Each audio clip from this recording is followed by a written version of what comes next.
बहुत साल पहले एक राजा था। वह अपनी न्यायप्रियता के कारण प्रजा में बहुत लोकप्रिय था। एक बार वह अपने दरबार में बैठा ही था कि अचानक उसके दिमाग में एक सवाल उभरा। सवाल था कि मनुष्य का मरने के बाद क्या होता होगा। इस अज्ञात सवाल के उत्तर को पाने के लिए उस राजा ने अपने दरबार में सभी मंत्रियों आदि से मशवरा किया। सभी लोग राजा की इस जिज्ञासा भरी समस्या से चिंतित हो उठे। काफ़ी देर सोचने विचारने के बाद राजा ने यह निर्णय लिया कि मेरी सारी प्रजा में यह ढिंढोरा पिटवा दिया जाए। जो आदमी कब्र में मुर्दे के समान लेटकर रात भर कब्र में मरने के बाद होने वाली सभी क्रियाओं का हवाला देगा, उसे 500 सोने की मोहरें भेंट दी जाएंगी।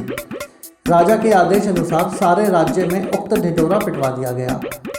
अब समस्या आई कि अच्छा भला जीवित कोर व्यक्ति मरने को कैसे तैयार हो।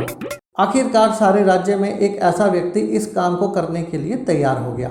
वो इतना कंजूस था कि वो सुख से ना खाता ना पीता और सोता तो था ही नहीं। उसको राजा के सामने पेश किया गया। राजा के आदेश अनुसार उसके लिए बढ़िया फूलों से सुसज्जित अर्थी बनाई गई। उसको उस पर लिटाकर बाकायदा श्वेत कफन से ढक दिया गया और उसे कब्रिस्तान ले जाया गया। घर से जाने पर रास्ते में एक फकीर ने उसका पीछा किया और उससे कहा कि अब तो तुम मरने जा रहे हो, घर में तुम अकेले हो, इतना धन तुम्हारे घर में ही कैद पड़ा रहेगा, मुझे कुछ दे दो।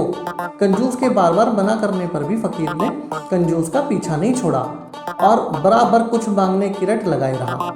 कंजूस अब एकदम परेशान हो गया तो उसने कब्रिस्तान में पड़े बादाम के छिलकों के एक ढेर में से मुट्ठी भर छिलके उठाए और उस फकीर को दे दिए। बाद में कंजूस को एक कब्र में लिटा दिया गया और ऊपर से पूरी कब्र बंद कर दी गई। बस एक छोटा सा छेद सिर की तरफ इस आशा के साथ कर दिया गया कि यह इंसान सांस लेता रहे और अगली सुबह राजा को मरने के बाद का पूरा हाल सुनाए। सभी लोग कंजूस को उस कब्र में लिटाकर चले गए। रात होने पर एक सांप कब्र पर आया और छेद देखकर उसमें घुसने का प्रयत्न करने लगा।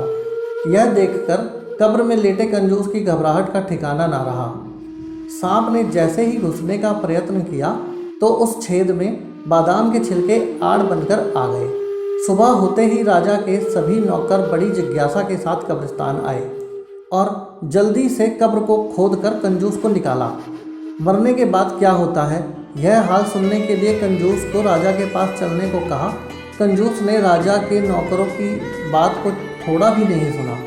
वह पहले अपने घर गया और अपनी तमाम धन संपत्ति को गरीबों में बांट दिया। सब लोग कंजूस को अचानक दान करने की इस दयालुता को देखकर हैरान में पड़ गए। उनके मन में कई सवाल उठने लगे। अंत में कंजूस को राज दरबार में पूरा हाल सुनाने के लिए राजा के सामने पेश किया गया। कंजूस ने बीती रात सांप व बादाम के छिलकों के संघर्ष की पूरी कहानी कह सुनाई और कहा, महाराज, मरने के बाद सबसे ज़्यादा दान ही काम आता है, अतः दान करना ही सब धर्मों में श्रेष्ठ है।